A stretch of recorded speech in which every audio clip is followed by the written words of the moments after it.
morning everyone. I hope students you have completed your homework and you are clear with all the concepts which we have studied in the previous chapter. Okay, so with this hope I'm starting next chapter, proceeding with the next chapter, chapter number 4, process and basis of accounting. Okay,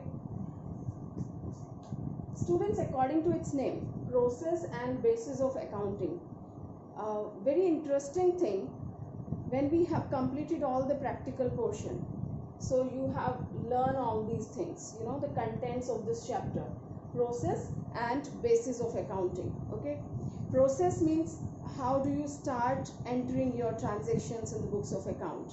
This starts with the identification of the transaction. Okay, so the following points are included in this process. First, you identify the transactions, then preparation of the vouchers, recording in books of original entry, posting to ledgers, and preparation of your trial balance, and finally balance sheet you prepare. Okay, financial statements you prepare. So this is the whole process of your accounting. So let's discuss in detail. Your accounting process starts with the identification of the transactions. Students, we have studied, and I'm just repeating it once again. We enter only monetary transaction. You have studied in money measurement concept. Okay, those transactions which can be measured in terms of money can be recorded in your books of account. Okay, so first, when any transaction comes in front of us, so we try to identify these transactions. Either this is the transaction which can be we can identify in the terms of money or not. So those transactions which can be identified in money terms, we enter these transactions. All right, so we identify the transactions and then we start recording. So we have identified at one place, then the next point comes preparation of the voucher. Each and every transaction which we are entering in your books, these are supported by the vouchers. Okay, so when we do any transaction, we have the supported documents. When you purchase something on the cash basis, you will have the purchase cash memo. Okay, we have the purchase invoice, we have the sales invoice, paying slip is there, your checkbook is the proof in itself, your passbook is there. So these are the original origin of the things. Original evidences are there. So with the help of these evidences, with these documents, we prepare the vouchers. Okay, so preparation of the vouchers, every business has its printed format. They have their printed vouchers, so they prepare the vouchers for the purpose of entering these transactions in the books. Okay, with the help of original vouchers, as I have told you the name, cash memo, paying slip and all that. Okay, is that clear, students? So we have the original documents, supporting documents are there. When the original transaction is taking place, you get some bills. Okay, some invoice you get. So with the help of all these things, sometime when you issue the check, so you have the counterfoil, you deposit the check in the bank, so you have the counterpart of that. So these kind of proofs are there. So with the help of all these things, you prepare your own vouchers of your business, right, on the letterhead of your business where the name is written of the business. Okay, and when you prepare, the preparation of the voucher is done, and I tell you, students, these are prepared in the chronological order. Chronological order means as the things are taking place on the daily basis. First this has taken place, so this will be entered, and on the next day another thing, right? So this is termed as chronological order. And sometime we attach both the documents, right, your original one and the voucher which you have prepared of the firm. Okay, you attach these two. Well, after preparing the voucher, students, third one is recording in books of original entry. We know that original book of entries is what? Your journal. This depends upon the size of your business, in which books you are going to record. Okay, we have studied this point also.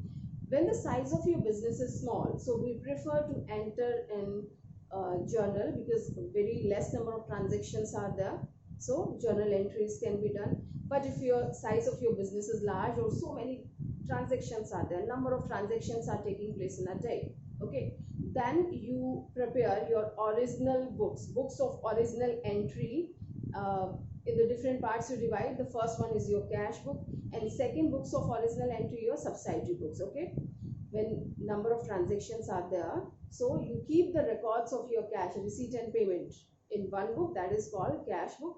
And we have a different kind of cash books. Okay, we have done that single column cash book. Okay, and we have 2-column cash book is there, 3-column cash book is there. So according to your requirement and convenient, you prepare your cash book. Okay, books of original entry. And second one, here also we enter the original transactions, and these are called the subsidiary books. Okay, purchase book, sales book, purchase return book, sales return book, and the entry which doesn't go anywhere, that goes to the journal proper. All right, students. So I think there is no need to tell, but still I'm telling you, purchase book, what goes in the purchase book? Only credit purchases, and in sales book only credit sale goes. Okay, and in returns goes in the return books. All right. So recording in books of original entry, and then the turn comes of the posting to ledger. Isn't it very interesting, students? Because you have done all these things practically, so it's not difficult at all to understand the theory part. Okay, so posting to ledger. Once you prepare your journal, either you have kept the journal, okay, or you have kept your cash book and certain other books, subsidiary books. Okay, in both the cases we have learned how to do the posting. For this, the similar kind of, having the similar nature. Okay, one kind of nature goes at one place, and we term is an account. Okay, and it is having two sides, debit side and credit side, right? Either of the side, the similar transactions are taking place. Okay, so we post the things in the ledger, and when after putting the transactions in the ledger, we find out the balances of the ledger. We balance the ledger, either we'll have the debit balance or credit balance. Sometime we don't have any balance, means zero balance is there, in case when your debit and credit is equal. Fine. Now next one is your preparation of trial balance. After balancing the ledger, the term comes of trial balance. Trial balance is a summary of these ledger accounts, means in the summarized form we show all these ledgers. Means this is your cash account, the balance of cash goes there, bank's balance is there, capital's balance, okay, Mr. Ram's balance, Shyam, whatever the name of ledger you have, right, the number of ledger you can say. All right, so the balances of those goes to the trial balance, either debit or credit side, and at last the trial balance will be matched. This will agree. When your trial balance agree, that means you don't have any arithmetical error, right? Arithmetical accuracy. This is the proof of arithmetical accuracy, when your trial balance agrees or it matches. But sometimes it doesn't match. Definitely some mistake will be there, and sometimes we do our best to match the trial balance, but still, even after our efforts, if we could not match, so the difference goes to the suspense account. Okay, and later on in further coming years, we we find out the mistake and we rectify that. Okay, so this was your preparation of the trial balance and financial statement. Very soon you will study, students. After trial balance, we prepare the financial statements, and what comes in the financial statement? First we prepare the trading account, then profit and loss account, and finally we prepare the balance sheet. Okay, so this shows the true and fair picture of the business we expected. Okay, so students, this was the process of your accounting. So let me read it for you, otherwise we'll wind up the chapter very soon.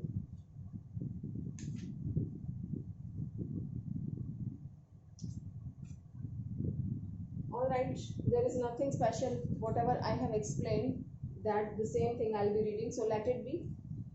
Okay, let me explain it further. Well, next we have basis of accounting. Students, basis of accounting, we have two bases of accounting. One is cash basis and another one is accrual basis. Companies Act 1956, and right now this is Companies Act 2013, doesn't recognize the cash concept. Okay, the accounts which we are preparing, okay, and which are identified in the eyes of Companies Act 2013, there we follow the accrual concept of the accounting. All right, so cash basis basis of accounting, we have two bases of accounting. The first one is your cash basis and second one is accrual basis, right? So this cash basis is generally followed by the professionals like doctors, chartered accountants, lawyers. They prepare their receipt and payment account, means whatever they are receiving as a fee, okay, and the expenses which they are doing, receipts and payments, this is prepared on the cash basis. Simply the excess of receipt over the expenditure is termed as their surplus, that's their profit, okay. So this is prepared. Sometimes this is prepared for the small organizations which have very simple kind of transactions, very simple entries are there, and the business is on the cash basis only. Generally, you find the shops nearby your house, right? So these kind of people, they can also prepare it on the cash basis. There is no such problem. Okay. So I'm just reading it for you so you'll understand better and we can spend a little time. So cash basis is telling under this basis incomes are recorded unless they are received in cash. Similarly, expenses are recorded only when they are paid in cash. In other words, credit transactions are not recorded at all and are ignored till cash is actually received or paid for them. Thus, profit is merely the excess of actual cash receipts in respect of the sale of goods and other income over actual payments in respect of the purchase of goods, expenses, wages, salary, so and so. Right, student? That's very clear and very easy. Okay, cash basis, whenever you receive cash from certain transactions, either this is your sale, your rent, commission, or any other kind of income, so you receive, you show that. And payments, when you pay in the cash, only then the payments, means expenditures, are recorded. Fine. Well, we have certain benefits and drawback. Of course, we have studied it very well in your business study that everything has got some pros and cons. So what are those one? So a few advantages are there. Let me read it for you. So this basis is very simple, realistic, and satisfies the conservative instinct of many people. Okay, the people who are doing the business on a small level, so that is suitable to them. This is very realistic. Realistic means whatever you are receiving on the real basis you have entered, whatever you have paid in fact you have recorded. Accrual basis, we never know that whether I'm going to receive this income or no, and whether I'll be paying these expenses or I may be skipped from this expenses or liability. So this is the realistic basis, wherever you have paid and you have received. So this is one of the advantage we can consider. Next, it is telling it doesn't require the use of estimates and personal judgment. We have seen that in accrual basis, so many complications are there, rule regulations are there, and sometimes people, they have to judge certain things. So these kind of personal judgments we can avoid on the cash basis. And next we have, it is suitable for those enterprises where most of the transactions are on cash basis. I've told you, students, that professional, this is very suitable for the professional people, and where the number of cash transactions are there.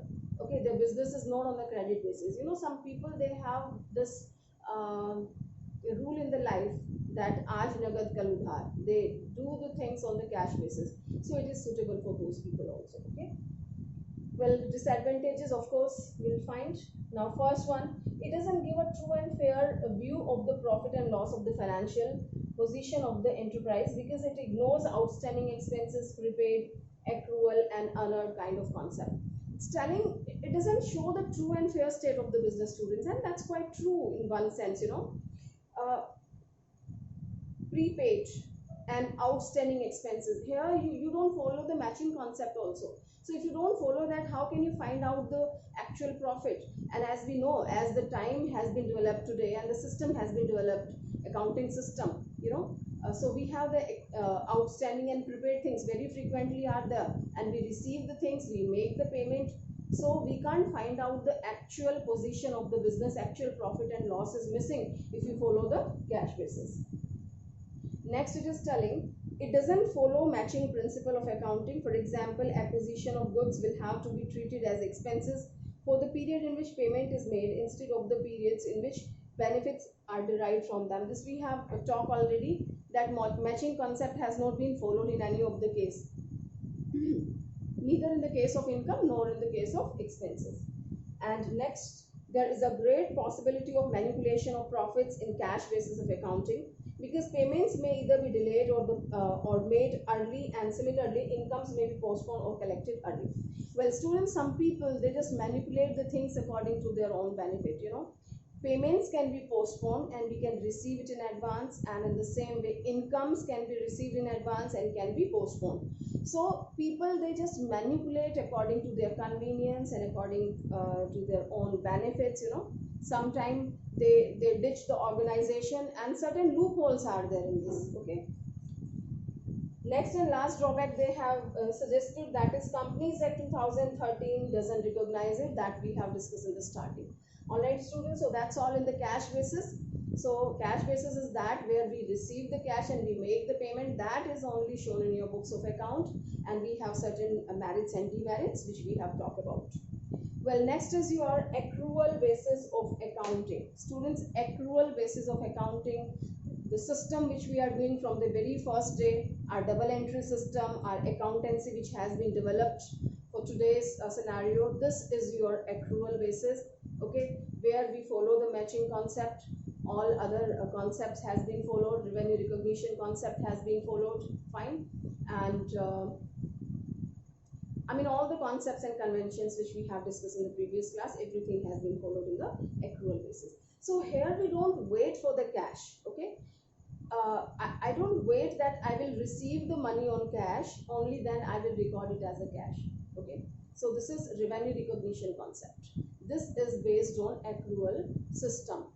I didn't receive the money, but still I have entered it as a sale. Okay, I have done the purchases. If I pay the cash, that's very nice. Okay, but if I don't pay, this is on credit basis, still this will be recorded as a purchase. Fine. I may take the advantage of some services, but I don't pay. So this is my outstanding concept. I may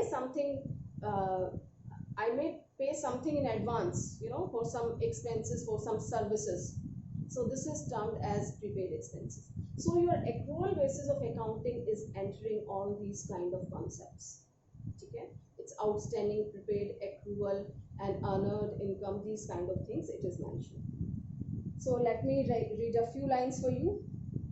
So under this basis, incomes are recorded when they are earned or accrued, irrespective of the fact whether cash is received or not. Sales made on credit will be included in the total sales of the period. Similarly, expenses are recorded when they are incurred or become due, and not when the cash is paid for this. Rent due to landlord but not paid will be treated as expenses. It is due. That means you have availed the services. Now this is your turn to pay. But if you did not pay, but still this will be included in that, because our accounting is on accrual basis. So hence in accrual basis, profit or loss of a particular period is the result of matching of revenue earned and expenses incurred during the period. Okay, so this makes it necessary to consider outstanding expenses, prepaid, accrued income, income received in advance, so and so. All right students, so this was your accrued basis, and of course we have certain merits and demerit. Let's talk about the advantages first. So it's telling, it discloses true profit and loss of the business, true and fair state of the business it is showing. Its true balance sheet it is presenting. So and also depicts true financial position of the business at the end of a particular period, because it takes into account all transactions relating to a particular period and takes into account all adjustments like outstanding, prepaid, accrued, and unearned income. Fine. So this discloses everything true and fair. Next advantage is it follows the matching principle of accounting that we know, revenue recognition concept it is following, and it is following all the conventions and concepts. Next, there is consistency in the computation of profits of different years in accrual basis, because it makes a distinction between capital and revenue expenses. Of course, very soon you will study what are the capital expenditure and what are the revenue one, right? So it makes the difference between all that. So that is one of the good thing. And next one is, it is recognized by the Companies Act 2013, as we have done that the cash basis of accounting is not recognized by the Companies Act, but this one is recognized by Companies Act. So these were the merits or advantages, you can say. Now we have certain drawbacks. So what are those one? It's telling it's not as simple as cash basis of accounting. Students, cash basis of accounting anyone can do. You just tell a child to see the entries where we are receiving and we are paying. So anyone can do that. But for accrual basis, if we talk about the accrual basis of accounting, it needs some knowledge. It is not as simple as the cash basis is there. So number of transactions are there which requires certain adjustments, okay, which we will learn in the last chapter, your financial statements. You will see number of adjustments we have to do, okay. So it requires some extra knowledge, efforts, okay. So it's not simple, you can say in the simple words. Next one is it requires the use of estimates and personal judgment. You know, on cash basis we have talked that estimations and personal judgment is not required. But in case of accrual basis, we need to estimate something and it requires the personal judgment also. So we can say it is a drawback, you know. Personal judgment can be different in the different cases. If the different people start judging that, so they will have the different judgment. So that's all in the cash basis and accrual basis, students. Of course, we know these are poles apart, totally different from each other. So they have given a few points of the differences. Although we have discussed all the differences, but they have prepared in the tabular form, so this will be easy to understand. So let me tell you. The first point is telling recording of cash and credit transaction. That's very, very clear that on cash basis we record only cash transactions, and on accrual basis of accounting we record all the transactions, either this is on the cash basis or on the accrual basis. So it's telling this basis makes a complete record of all cash as well as credit transactions. Next we have timing of recording of income. At what time you record these transactions? So as per, we are talking about the cash basis. As per this basis, only those incomes are recorded which have been received in cash. Is that clear? Those income which we are receiving in cash are recorded. Very simple. And about accrual basis, it's telling as per this basis, all incomes are recorded whether cash is received or it is not received. Fine. Accrual basis में यही होता है ना.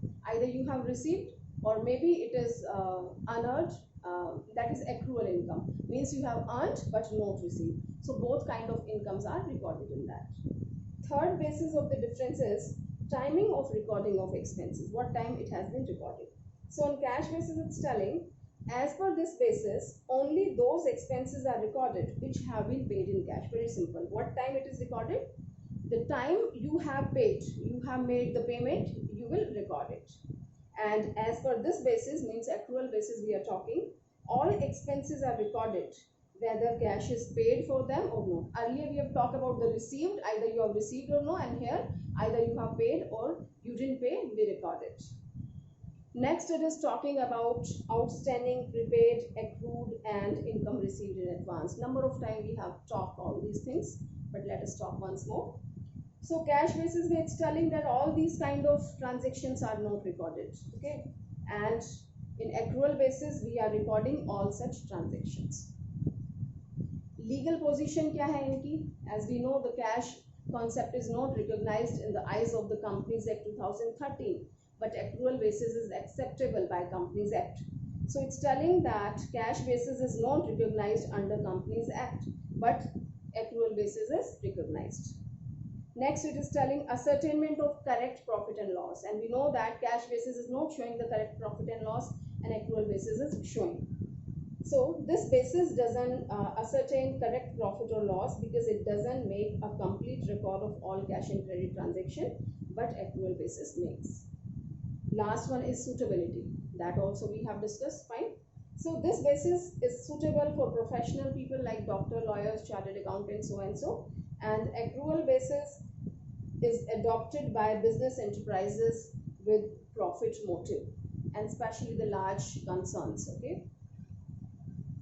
Right, students? So I think this is very easy and all the concepts are clear, all the differences are clear between cash and accrual basis. Well, finally, the last topic is your hybrid or mixed basis of accounting. See, we have two kind of accounting. One is cash basis and accrual basis. And accrual basis is prevailing, right? According to double entry system, we are following this accrual basis. But we have one more. This is a hybrid or mixed basis, as according to its name. The name is also suggesting mixed basis. Here we are taking a few features of the cash accounting and a few of the accrual basis we are taking, and wherever it is suitable to somebody, they are adopting those one. So I'm reading it for you. So this basis of accounting is the mixture of cash basis and accrual basis. Under hybrid basis of accounting, revenues and assets, please pay attention. See, we are taking odd items from one item. Generally we talk about the expenses and assets are having debit balance. Okay, I'm reminding you, assets and expenses are having debit balance, right? Income and your liabilities, these are having credit balance. So what they are taking, revenues means income and assets are recorded on cash basis, whereas expenses and liabilities are recorded on accrual basis. Is that clear? So they have just generated this method for their convenience. Usually professional people such as doctors, lawyers, etc. adopt this method and prepare receipt and expenditure account to ascertain their net income during the period. This is suitable to them, the transactions which they are doing, that is suitable to them, so they prepare according to the hybrid basis of the accounting or mixed accounting, you can say. Fine. So they ignore their outstanding income but take into consideration outstanding expenses. One of the thing, see, they ignore outstanding income, okay, but they take into consideration outstanding expenses. Expenses वाला इन्होंने accrual basis पे लिया था, expenses and liability they have taken on accrual basis. Means they are following the prudence concept. They are keeping themselves safe. Okay, so outstanding expenses they are considering. The idea is to claim deduction for outstanding expenses while computing taxable income, so उनको फायदा हो जाएगा. So hybrid system of accounting is an acceptable and approved system as per judgments of the court. Students, sometimes what happens when some conflict arises between the people or between two firms or between two businesses. So they go to the court, they sue each other in the court, and the judges, they give their decision. Fine. So according to that decision, further things has been implemented. So this, according to this hybrid basis of accounting, judgment is given and this is acceptable, right? Some judges, they might have given their decision in favor of this accounting, so this is acceptable by the people, and if it is suitable to somebody, so they are doing.